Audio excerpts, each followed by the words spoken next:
எண்ணும் எழுத்தும்.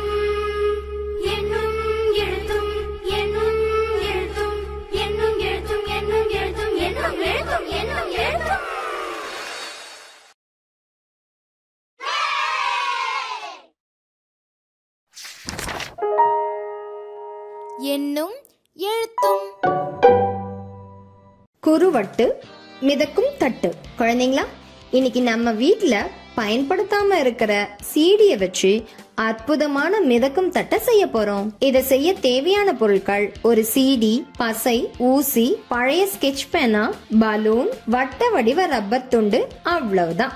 வாங்க இதை எப்படி செய்யறதுன்னு பாப்போம். முதல்ல ஸ்கெட்ச் பேனாவோட முனையையும் பின்பகுதியையும் நீக்கிடுங்க. இப்போ ஸ்கெட்ச் பேனாவோட மூடியோட மேல் பகுதியில இப்ப பாக்குற மாதிரி ஊசிய வச்சு ஒரு துளை போடுங்க. துளை இந்த அளவுக்கு இருந்தா போதும். இப்போ மூடியோட பின்பக்கத்தை ஒரு வட்ட வடிவ ரப்பர் துண்டுல அமுக்கி இறுக்கமா செருகுங்க. இந்த ரப்பர் துண்டோட பின்பகுதியில ஸ்கெட்ச் பேனாவோட பின்பகுதியானது கொஞ்சமா வெளியே தெரியற மாதிரி பொருத்திக்கணும். இப்போ பயன்படுத்தப்படாத சீடியை எடுத்துக்கிட்டு அதோட பின்பகுதியில பசைய வச்சு நல்லா தடவி அந்த பசை மேல நாம செஞ்சு வச்ச ரப்பர் துண்டை ஒட்டுங்க. இங்க பாருங்க, இதுதான் நம்ம மிதக்கும் தட்டோட பின்பகுதி.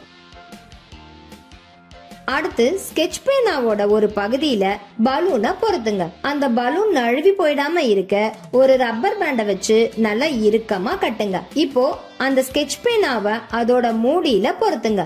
இப்போ அந்த ஸ்கெட்ச் பேனாவை எடுத்து பலூனை நல்லா ஊதி காற்றை நிரப்பி மூடியில இப்போ பாக்குற மாதிரி பொருத்துங்க.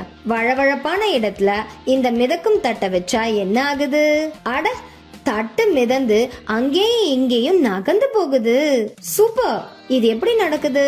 பலூன்ல இருக்கிற காற்றானது ஸ்கெட்ச் பேனா வழியா மிதக்கும் தட்டோட அடிப்பகுதியில இருக்கிற சின்ன துளை வழியா வெளியேறுது. இப்படி வெளியேறும் காற்று தான் நம்ம சீடியை மிதக்கவும் நகரவும் வைக்குது.